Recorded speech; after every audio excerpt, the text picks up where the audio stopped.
Today we come to you from the heart of Southside Bethlehem, and we'll talk about an event that took place not far from where we are right now.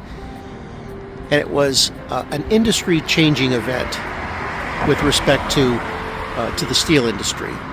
It occurred in 1910, and it was the great 108-day steel strike that changed business in the steel industry.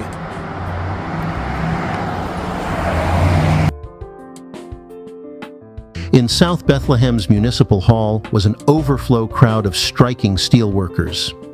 Since February 4th, they had been on strike trying to get Bethlehem Steel Company owner Charles M. Schwab to agree to give them Sundays off and to raise the laborers' pay of 12.5 cents an hour. They also wanted a change in the so-called bonus system that paid skilled workers so little it forced them to work overtime. But Schwab refused to negotiate with them. A young socialist named David Williams addressed his fellow workers and inspired them to take a stand against the harsh conditions. His fellow workers probably did not know it. They were adding a chapter to the history of the American labor movement. The Bethlehem Steel Strike of 1910 was one of those moments when history turns a page.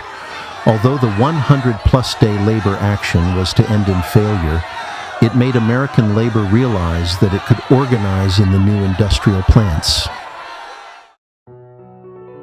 It also showed U.S. labor leaders that the foreign-born, unskilled workers were willing and ready to be led.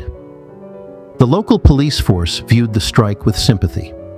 This laid-back attitude was not what Bethlehem Steel wanted to hear. It demanded that the county, in the person of Sheriff Robert Preston, break the strike. After company executives filled him with tales of worker terror, the sheriff telegraphed the governor asking for the state constabulary. The governor wired back that he saw no reason to send in the constabulary and told Preston he ought to use his authority as a sheriff first. But the panicky sheriff quickly sent another telegram to the governor telling him the town was in a lawless state. Although the only violence so far had been one rock thrown through an office window, the state's chief executive gave in. On the morning of Saturday, February 26th, the dreaded state constabulary, known to workers as the Cossacks, arrived in South Bethlehem. The troopers went right to the steel company offices. Here they were assigned quarters and given breakfast. News of their arrival spread quickly. It was not long before a crowd of mostly curious onlookers, among them many women and children, gathered at the steel mill gates. The troopers, convinced, as one later said, that there is no innocent bystander, quickly massed for action. The mounted police charged into the crowd, beating men, women, and children. Among them was Chief of Police Hugh Kelly's wife. What had been a docile crowd of the curious quickly became an enraged mob. They began pelting the troopers with rocks, bricks, and chunks of ice. The troopers responded by firing volley after volley of shots over the heads of the crowd. The focus of the attack quickly became the Majestic Hotel at 3rd and Linden Streets, which had served as AF of L organizers' headquarters. Riding up on the sidewalk, a trooper plunged into a crowd that quickly scattered.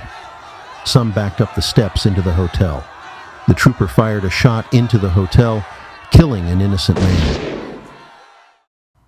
Despite blacklisting and other terror tactics used against them, the strikers held together. Throughout the month of March, they made several attempts to get outside involvement. In mid-month, the U.S. Bureau of Labor, under the prodding of U.S. Representative Mitchell Palmer, the local congressman, launched an investigation into conditions at Bethlehem Steel. At the same time, the Strikers Committee sent letters to President William Howard Taft, members of the U.S. Congress, and the embassies of foreign countries that had contracts with Bethlehem Steel, asking for their aid. On March 30th, gambler Schwab played his trump card. He called for a meeting of South Bethlehem business leaders.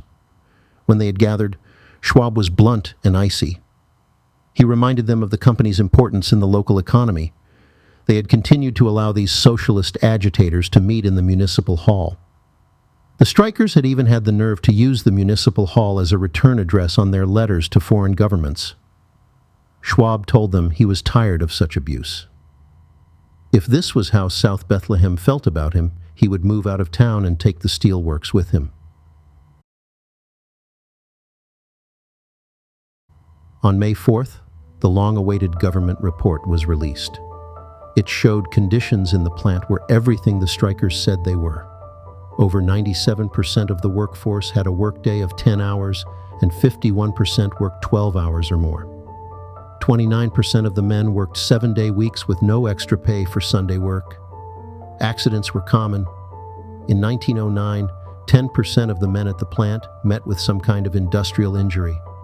It was to take many years and much fighting before Bethlehem steel workers were to get justice. Strikes in 1919 and 1940 finally won rights that a 1910 worker could only dream about.